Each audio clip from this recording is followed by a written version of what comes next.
হ্যাঁ, আমি তোমার একটা নতুন নামকরণ করতে চাই। কি নামকরণ করলেন পিতা? তোমার নাম হবে কি জানো? প্রথম নাম হবে ধূম থেকে তুমি ধূমাবতী, আর তোমার সর্বশ্রেষ্ঠ নাম হচ্ছে এই ব্রহ্মার কুমণ্ডল সুতবারী। এতে তুমি দীর্ঘদিন বন্দী ছিলে, আজ হয়েছে তোমাকে প্রয়োজন। তোমাকে উদ্ধার করে আমি এই যজ্ঞস্থলে নিয়ে এসেছি। আজ থেকে তোমার নাম হবে কি জানো? কি নাম? শীতলা। শীতলা? তাহলে কি আপনি দেবতা? আপনি যদি দেবতা হন আমি তাহলে দেবী পিতা। দেবী? না না না না, তুমি তো এখন দেবীর তেরাসন পেতে পারো না। তুমি তো এখন অনুরা। তুমি এখন অনুরা, তোমার তো বিধবত্ব আসন পেতে পারো না। তাহলে কি মর্তের বুকে আমি অপূর্য থেকে যাব পিতা? এ কখন আপনি সম্ভব? বললেন আপনি দেবতা, আমি তাহলে দেবী। দেবী কি অপূর্য থেকে যাবে বলতে চান পিতা? না, তা কখনো সম্ভব না। আমার উপায় নির্ণয় করুন। উপায়? তুমি অনুরা কুমারী। সর্বপ্রথম দৈত্যের আসন পেতে হলে তোমাকে বিবাহ কার্য সমাপন করতে হবে, তবে তুমি দেবতাদের সমাজের মধ্যে আশ্রয় পাবে, দেবীর স্বীকৃতি পাবে। তাই তোমাকে সর্বপ্রথম কিন্তু বিবাহ কার্য সমাপন করতে আপনি হবে। আমার বিবাহের আয়োজন করুন। কি বললে তুমি? বিবাহ করতে তুমি ইচ্ছুক? সত্য পিতা। তুমি বিবাহ করবে? করব। আমি তোমার পিতা, ব্রহ্মার মানস কন্যা, মাতা তোমার সহদেবী। তাই তোমার যেমন করি হোক তোমার একটা নির্ণয় করতেই হবে। কি বললে তুমি? তুমি চাও স্বীকৃতি? হ্যাঁ, দেবো, তোমাকে দেবো। তুমি চাও বিবাহ করতে? ওই চেয়ে দেখো, তোমার স্বামী নির্ণয় করেছি। দেখতে পাচ্ছ, অগণন ঋষির মধ্যে রয়েছে এক ঋষি তপস্যায়। যাও, তোমার বড় মাল্য তার গলে সে পরিয়ে দিয়ে তাকে তুমি পতিত্বে বরণ করে নাও। বেশ পিতা, আপনার কথা মতো তাকে আমি স্বামী রূপে বরণ করে নিলাম। কিন্তু পিতা, কন্যাকে দিলেন বিবাহ, কিন্তু যৌতুক প্রদান করুন পিতা। অলংকার। অলংকার? তোমাকে বিবাহ দিয়েছি, কিন্তু স্বামীকে এসে অলংকার দেই। পিতা হয়ে যৌতুক স্বরূপ তো কিছু দেওয়া উচিত। হ্যাঁ হ্যাঁ, আমি তোমাকে দেব। এই যজ্ঞস্থলে কি আছে? হ্যাঁ, বেশ।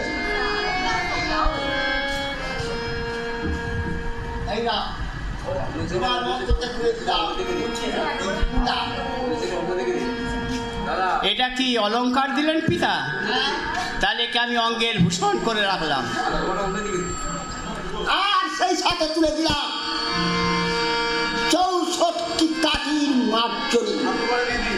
এক একটা কাঠি এক একটা শক্তি।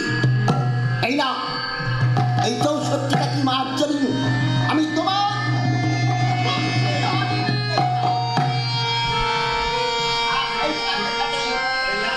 এমন কি বস্তু তুলে দিতে চাই জানো মা? কি দেবেন পিতা? দেবীত্বের আসন পেয়ে যখন তোমাকে পূজা করবে, যেখানে শান্তিভাবে পূজা করবে, তুমি তাকে শান্তি দেবো মা। ও মা, এই হেমকুণ্ড, এতে শান্তি বাড়ি আছে গো মা। এই যৌতুক স্বরূপ দিলাম তোমার হাতে, তোমার কণ্ঠে।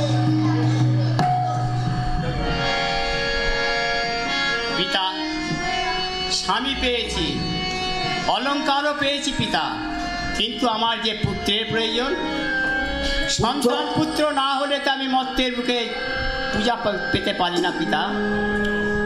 পুত্র পেতে চাও? আমি পিতা হয়ে পুত্র কেমন করে দেব? তাহলে কি মর্তের বুকে বলতে চান আমি অপূর্য থেকে যাব? শোনো শোনো শীতলা, তুমি পুত্র সন্তান পেতে হলে ওই দেবাদিদেব মহেশ্বরের শরণাপন্ন হতে হবে। বেশ, তার শরণাপন্ন হলেই তুমি সন্তান লাভ করতে পারবে। তাহলে যাবো এখন আমি কৈলাসে পিতা। বেশ, আপনার কথা মতো চললাম আমি কৈলাসে। কৈলাসে গিয়ে দেখি ভোলা মহেশ্বর ধ্যানে বসে আছে। বললে, কন্যা, ধ্যান ভঙ্গ হতে বলছে, কন্যা কি চাই তোমার? আমি এসেছি পিতা আপনার নিকট। আমি পুত্রের কারণে এসেছি। পুত্র, তোমার সীমন্তে রয়েছে সিঁদুর, হস্তে রয়েছে শঙ্খ বলয়, তাহলে তো তোমার স্বামী আছে। সত্য পিতা, তিনি তো ঋষি, আমার সঙ্গে তো ঘর সংসার করবে না। তাহলে কি মর্তের বুকে আমি অপূর্য থেকে যাব পুত্র বিনে? কি বললো? তাই যদি হয় তাহলে তুমি ক্ষণকাল অপেক্ষা করো কন্যা। পুত্র পেতে গেলে কিন্তু তোমাকে কিছু পরীক্ষা নেব। পরীক্ষা? হ্যাঁ, কি পরীক্ষা নেবেন পিতা? তোমার মনে পড়ে সমুদ্র মন্থনকালে হলাল বিষ শিব ভক্ষণ করেছিল, তাই শিবের অপর নাম হলো নীলকণ্ঠ, তাই তো? সব বিষ উগড়ে দিয়েছিল, কিঞ্চিত বিষ ছিল শিবের কণ্ঠে। বলে বিষ তুলে দেবো তোমার হস্তে, এই বিষ খেয়ে যদি সম্মুখে দাঁড়িয়ে কথা বলতে পারো উপযুক্ত তোমায় পুত্র দেবো। তাই পিতা, হ্যাঁ, বিষ তুলে দিন। বিষ ভক্ষণ করার সাথে সাথে পূর্বজন্মের রূপ ছিল আমার শ্বেত বর্ণ, সর্বাঙ্গ জ্বলে গিয়ে, কি পিতা, সর্বাঙ্গ জ্বলে গিয়ে আমার দেহ নীল হয়ে গেল কেন? আজ থেকে তোমার নাম দিলাম আমি নীলাবতী শীতলা। তবে দিন পুত্র, পরীক্ষায় তুমি উত্তীর্ণ হয়েছে কন্যা, কিন্তু পুত্র বললে তো আজকে পুত্র পাবে না। পুত্র পেতে গেলে সপ্তম দিন অপেক্ষা করতে হবে। বেশ পিতা, সপ্তম দিন বাদে অষ্টম মঙ্গলার দিন আমি আসবো আপনার নিকট। যদি আমি আমার স্বাদের পুত্র যদি না পাই, তা স্বাদের দেবলোককে আমি লয় করে দেবো পিতা। শান্ত হও কন্যা। আপনি তখন আপনার হেমকুম্ভ বাড়ি দিয়ে আমায় শান্ত করে দিলেন। সপ্তম দিন বাদে এলাম, অষ্টম দিনে ওই দিন আমার পুত্র, ওই নাও তোমার পুত্র। এ কি, আমি আমার পুত্র চেয়েছিলাম জীবিত, আপনি এমন পুত্র তুলে দিলেন আমার হস্তে, তাকে হত্যা করে ওই মৃত পুত্র আমায় দিচ্ছেন আমার হস্তে। তাহলে কে করেছে আমার পুত্রকে হত্যা? তাহলে কুচক্ষী নারায়ণ সত্য। আপনি তখন কি বললেন? ওকে যখন সৃষ্টি করেছি মা, ও তখন একটা অসুরে ছিল পরিণত। তোমার পুত্র দেবলোকে দেবতাদের গ্রাস করতে গেছিল। নারায়ণ, তার হাতে ছিল সুদর্শন চক্র। নারায়ণকে বলছে দেবতারা, রক্ষা করো নারায়ণ, নাহলে এই মুহূর্তে সালের দেবলোককে লয় করে দেবে। তার হাতে ছিল সুদর্শন চক্র। চক্র ছেড়ে আমার এই সন্তানকে দ্বিখণ্ডে খণ্ডিত করে দিল। এ কি, আমি তো মৃত সন্তান নেব না, তাহলে সালের দেবলোককে আমি লয় করে দেবো। আপনি কি বললেন? শান্ত কন্যা, আপনার হেমকুম্ভ বাড়ি দিয়ে আপনি আমার সন্তানকে বাঁচিয়ে দিলেন। জুড়ে গেল, তাই আমার সন্তানের নাম দিলেন জোড়াসুর। সন্তান পেয়েছি পিতা, কিন্তু আমার যে কন্যার প্রয়োজন। সন্তান পেয়েছ, আমার সন্ততির প্রয়োজন। বেশ বেশ, তোমার এ আশা অপূর্ণ থাকবে না কন্যা। ওই যে দেখো, এক অসুর নিধন হয়েছে, আর সেই অসুরের তপ্ত রক্ত থেকে এক নারী উদ্ভব। ওই নারী হবে তোমার কন্যা। আজ থেকে ওর নাম হবে রক্তাবতী।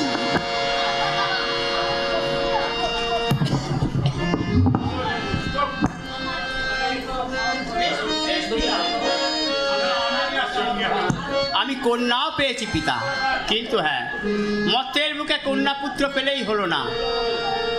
সর্বের প্রথম বলেছিলাম পিতা, সর্বের প্রথম নেব আমি দেবলোকে দেবতার হস্তে। কোন মন্ত্রে হবে আমার পুজোর প্রচার?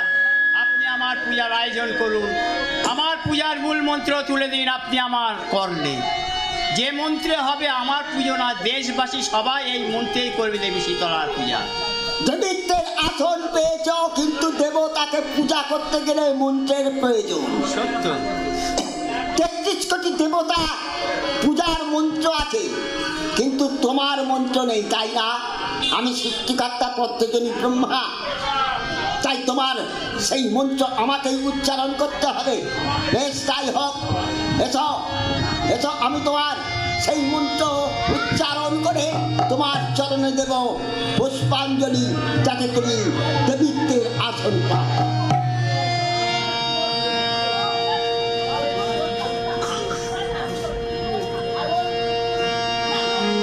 এই মন্ত্রে তোমার পূজা হবে, বিশ্বের বুকে নরনারীরা তোমাকে পূজা দেবে এই মন্ত্রে।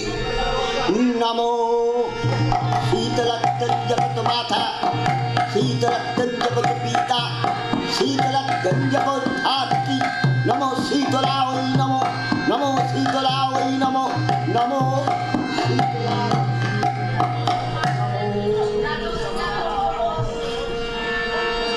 এই মন্ত্রই হবে আমার পুজোর প্রচার। বেশ পিতা, চললাম আমি মত্তধামে পূজার কারণে। এই দিয়া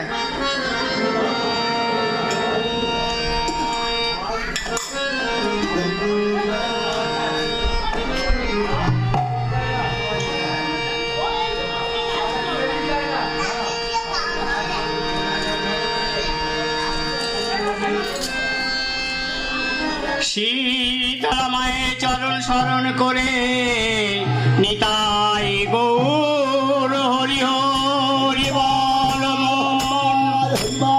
শীতলা শীতলা মায়ের চরণ স্মরণ করে নিতাই গৌর হরি হরি বল।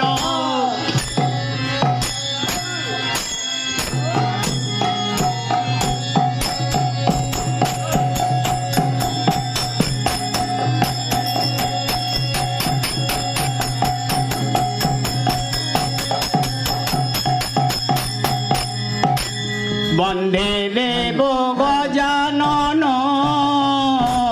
বন্দে দেব গজানন, বন্দে দেব গজানন, বন্দে দেব গজানন। হরি গজানন গজি বাহন, গজানন গজবাহন, ওই মনমতি নন্দন, বন্দে দেব গজানন, বন্দে দেব গজানন, বন্দে দেব গজানন।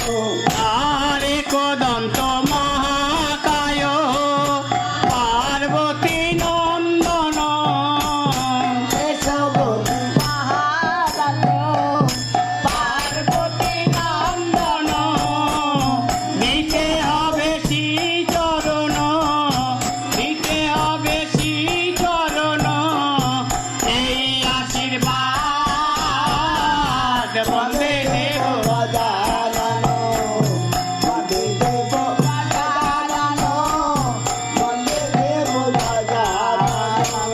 আরে কদন্ত মহাকায় পার্বতী নন্দন, কেশবতী মহারাজ, পার্বতী নন্দন, দিতে হবে শ্রী চরণ, দিতে হবে শ্রীচরণ, এই আশীর্বাদ বন্দে দেব গজানন, বন্দে দেব গজানন, বন্দে দেব গজানন, হরি গজানন গজি বাহন, গজানন গজবাহন, ওই মনমতি নন্দন, বন্দে দেব গজানন। বন্দে দেব গজানন, বন্দে দেব গজানন। আয় মা এসো মা, এসো মা, এসো মা, এসো মা, আয় মা, আয় মা, এসো মা, এসো মা, এসো মা, এসো মা, আয় মা, এসো মা, এসো মা, এসো মা। ও মা ভবানী ভয় ভবনাশিনী তিলক তারিণী মহেশ যারা, উমা ভবানী, ও মহেশ কৃপা করে আজ এই দাসের আসরে, এসো কৃপা করে হে দাসের আসরে। দেহ মা কিঙ্করে ও পদয় যারা, ও মা ভব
কৈলাসেতে গো মা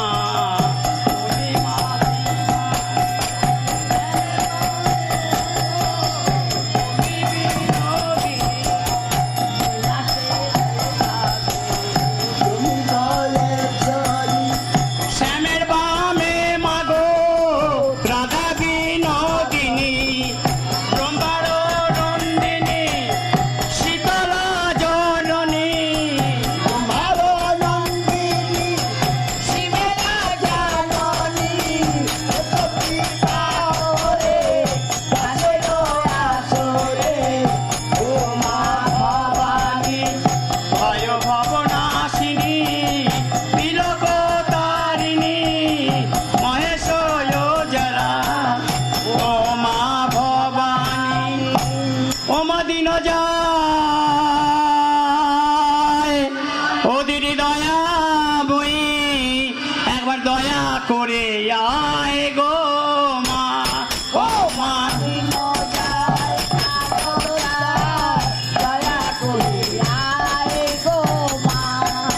মাগো চামর শীতল কেশ মাগো তোমার চরণে নপুর গো মা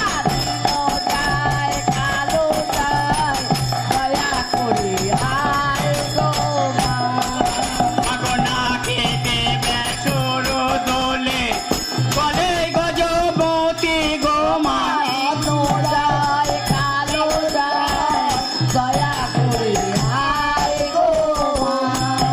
মাগো গর্ধব বাহিনী গো মা বসন্ত জননী গো মা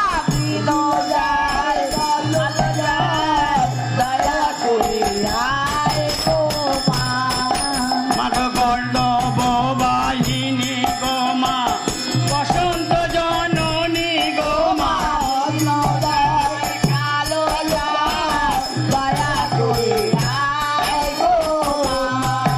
মাগো না খেতে